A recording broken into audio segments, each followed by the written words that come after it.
Hello everyone, it's your girl Cammy at large. Welcome back to my channel. This video today is going to be about internships and networking. Show you guys what I've been going through, what happened to me this past semester as far as internships and networking, my perspective about it. So yeah, please like, comment, subscribe. Comment down below if you have any questions. I think I'm going to do a more in-depth video about networking and just the mindset that you should have going into it. But yeah, my first topic is going to be about networking. My notes are over here, so I'll be looking over periodically, so don't mind that. But yeah, the first thing I want to talk about as far as networking is how huge of a thing that it is. Just how important it is that you come prepared when you go to law school, or if any of you are in law school right now, that you're prepared to network, meet new people. I know me, I'm not the type of person that likes to meet new people. I hate it. I hate being social, putting myself out there. So for me, networking, I have to prep myself to do it, even though I don't want to do it. But I know it's only for the better in the long run. So if any of you are like me, introverted, don't really like talking to people, especially new people, make sure you prep for things such as networking, because it will be very vital to your career as a law student and beyond. So yeah, and the first point I want to make is your mindset, and prepping goes into that. Just having that mindset, like, I'm going to do this. And that being that you go there, make sure you show up with a purpose in mind and you hit certain goals. So for me, I would make sure that I went to every networking event that my school had. And at those events, make sure that I talk to at least 2 or 3 people. So let that be one of your goals. Just make sure that you attend a lot of them, because it gives you a lot of exposure and experience and talking to attorneys, judges. Yeah, so definitely important point to emphasize is your mindset. Plan it out. Have a plan. Make sure you meet your goals, and you should be good to go. And also, another aspect of networking is your peers. They say networking starts with the people that you're around, your cohort. That's when it starts, because you guys become lifelong friends. You end up getting internships or getting job opportunities through these friends that you make in law school. So that's why they say, like, the people that you start law school with is so important, because you guys go through such a rough time. You build bonds, and you're able to help each other in the long run. So networking starts right at the door, as soon as you walk in. So so yeah, as I said before, a lot of these are like kind of linked together, but make sure that you're going to all the networking events. Like, your school is there, you're paying all this money, utilize it, take advantage of every opportunity that they put before you, and go to those networking events. They're so important. But yeah, link up with other organizations in town. I know there's 2 of them around where we are. So, and they have their own networking events, and it's free. Like, well, you pay, some of them are free, some of them you pay a membership, and it's like really cheap for law students. So, and they have their own networking events that are like huge out in town, because, mind you, it's not just a networking event for your school, but it's all the other schools in your area that are linked to this organization, who have joined as members. So they have a lot more bigger events than your school may have. So make sure you utilize these outside organizations, become a part of them. Especially, there's normally, like, I know down here it's like there's a D.W. Perkins organization. It's for black interns, lawyers, judges. They host a luncheon every month, and it's a huge networking opportunity. And it's a black based organization. So, but it doesn't mean white, different ethnicities can't do it either, but it's just the founders. It's mainly geared toward African American networking, leadership, and just connecting. Yeah, so yeah, take hold of those opportunities. Definitely take hold of those outside organizations. When you get started, and this is probably going to go into my networking video, but I even have it like some stationery. Get like, I know me, like I have some like thank you cards, just to mail out. You can use these probably for, and they're like dirt cheap on Amazon. Like you just write thank you or something, write something small, maybe a quote or whatever. But there's like 2 different types. Get some stationery that you can send to people, employers, would-be employers, even people you just want to thank for their time. So I have those, and I also have business cards. Like, so, and I have my little case here. I love this. But yeah, like $15 I think online. I forget where I got it from. But yeah, that way you can give out your card. And when you're networking and stuff like that, so you can be more marketable. So that definitely helps a lot. And yeah, and especially with these networking events, when you go to these, I know I'm all over the place, but I feel like these are like the big points. And this is my last one. Just when the school hosts an event, I know for us, we had a local law firm come in, and it was like a panel of lawyers. I think, was there a judge? I don't think there was a judge on there, but it was just a panel of lawyers, and they just talk for like about 45 minutes.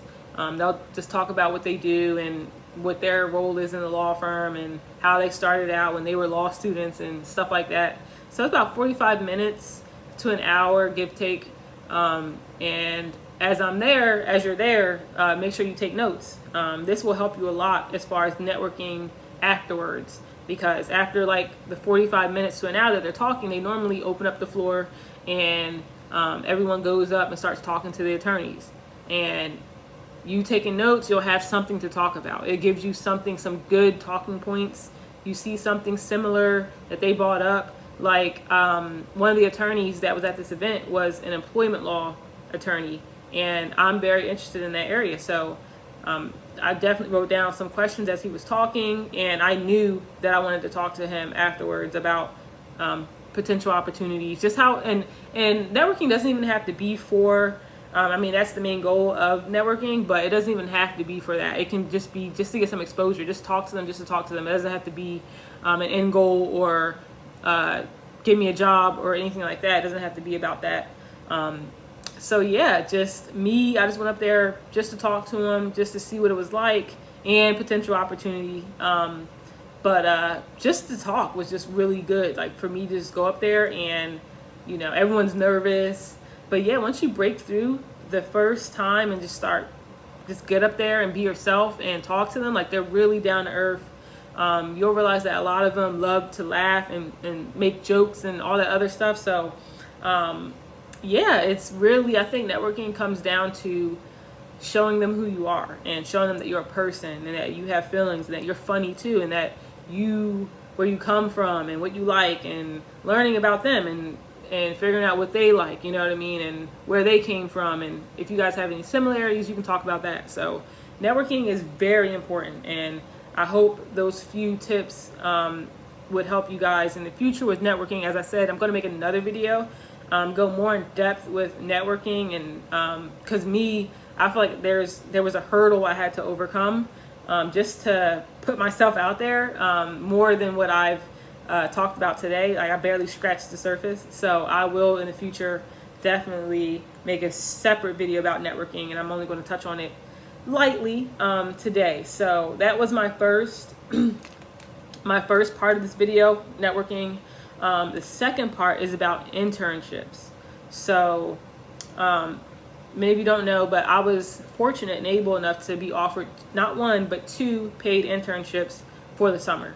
So that was, you know, just wow. I was just blown out of the water with that.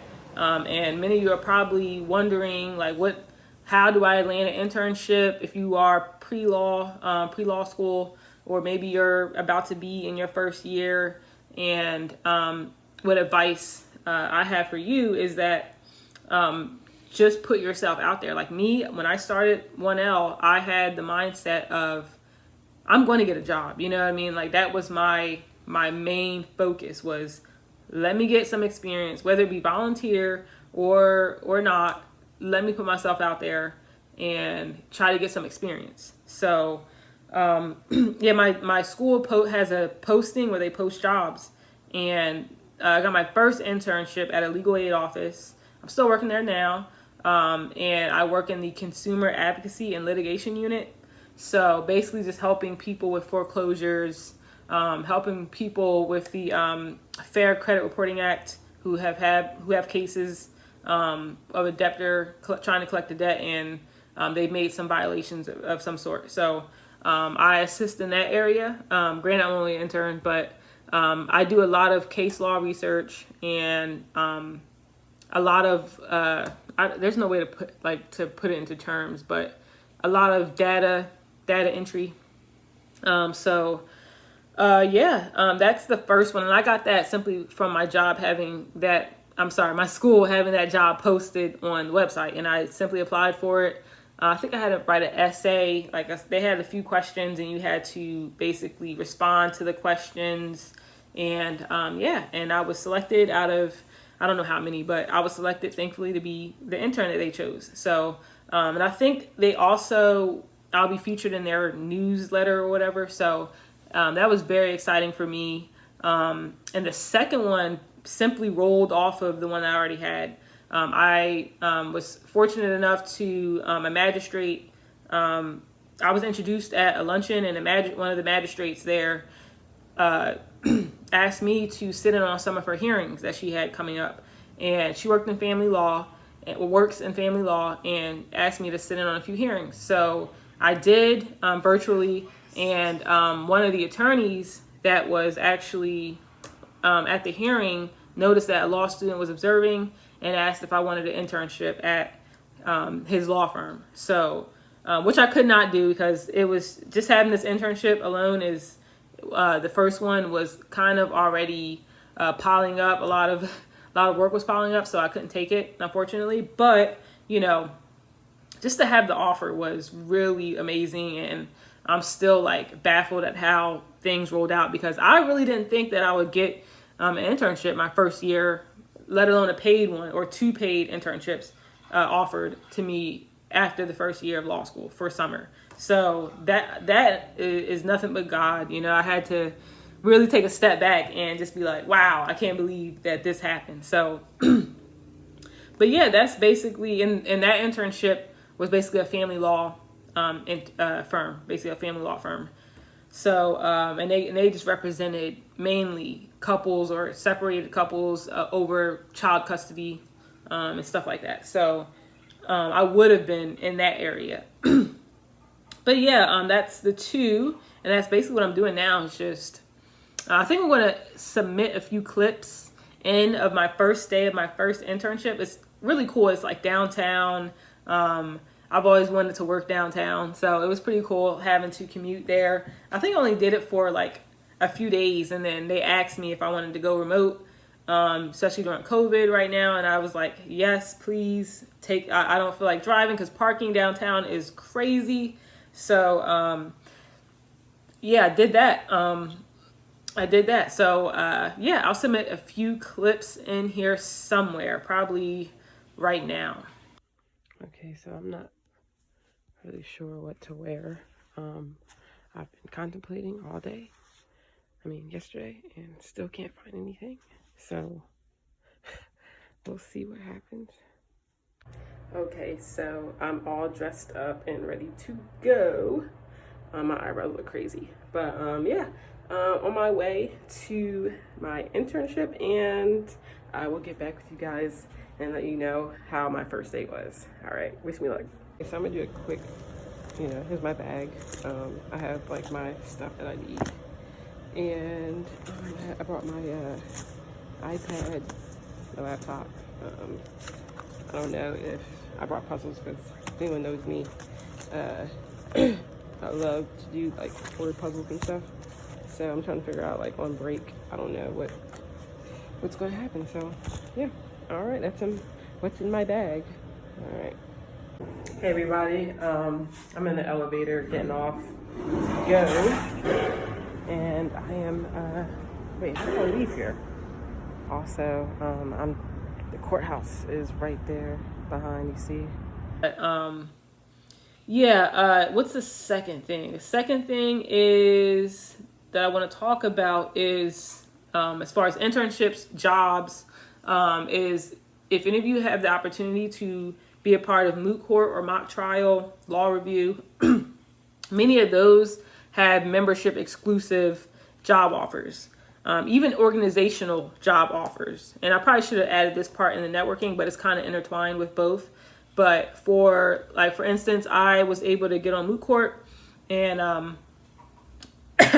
and the moot court, I think they sent us out like a letter where we were invited to be a part of the ends of court, ends of court, ends of court, and it's basically just like almost like a mentorship organization, almost, where you would go be with a whole bunch of judges and lawyers, and it was an appellate ends of court, and you would be, law students are considered pupils, and I forget what the people who've been there who've been lawyers and judges for a long time are called. But I would basically, if you're in law school still, or they call it a lawyer in waiting, you would be considered a pupil, and you would just basically be mentored by a bunch of, people who seasoned lawyers and judges and stuff like that. So we got invitations, member exclusive invitations to be a part of the ends of court. So, which is a big thing, you know what I mean? Like you're with judges, like judges and lawyers who are agreeing to be mentors to you guys. So that was amazing. So make sure you guys take hold of the organizations in law school, moot court, mock trial. I'm definitely going to do video because I got into both. I do both mock trial and moot court, so I'll definitely get into both of those in separate videos if you guys are interested. And as I said, like another thing with internships and jobs, like look out for your school's posting of them. And even in especially Indeed jobs, like that, it doesn't hurt. Like even now I still have like Indeed jobs. I still have notifications from them just from looking. It doesn't hurt to look at the outside either. So have an Indeed jobs account, and also LinkedIn. Like it stay up to date on those. So that helps too. And also, and this also goes back with the networking thing, is if you are able to get in touch with an attorney or talk to an attorney during networking, or I don't know, wherever, if you just happen to bump into one, maybe it doesn't hurt to ask, like, what are you guys looking for as far as an intern? Like, are you guys looking for interns right now? What things stand out to you guys? How can I make myself more attractive to you guys as far as an internship? So yeah, definitely. That's what I did when I had that internship with the employment law attorney that I met with. I asked them, what are you guys looking for? And unfortunately their law firm wasn't looking for any interns at the time, but he did tell me, be yourself. That's basically it. I guess in so many words, but he gave me his card and told me to reach out to him if I wanted to ever come and sit in on a hearing. So, once you guys make those connections, it's really, I don't want to say easy, but they know what you want. You know what I mean? So, definitely. And the last point I want to emphasize, biggest point that I want to emphasize, if there's anything I want you to walk away from today, from getting out of this video, let me drink my water for this one. Hold on. If there's anything that I want you to walk away with, it's that GPA does not matter. You know what I mean? GPA does not matter when it comes to jobs. You know what I mean? For me, I was like, oh man, it's the end of my, first year. I'm not top 10, you know what I mean? I'm not top 5, you know? So that's one thing that I was worried about as far as a job. My perspective after having, you know, 2 job offers is that GPA does not matter. As far as work ethic, as far as being a go-getter, it does not matter. If you put yourself out there, if you are the person that, you know what, I'm going to do this. You know what I mean? If you're a person that goes after what they want, GPA does not matter. Once I'm the type of person, if you at least get to meet me, then it's like that's half the battle, or more than half the battle, I want to say. But yeah, GPA does not matter. Be focused on, you know, be stronger in another area, you know? So, definitely. So yeah, that's going to wrap up today's video. Thank you guys for tuning in. Thanks for listening. And hopefully you guys found this helpful. I know I say that at the end of every video, but it is what it is. Hopefully you do. And yeah, it should go Cami at large. You guys have a good one. Bye.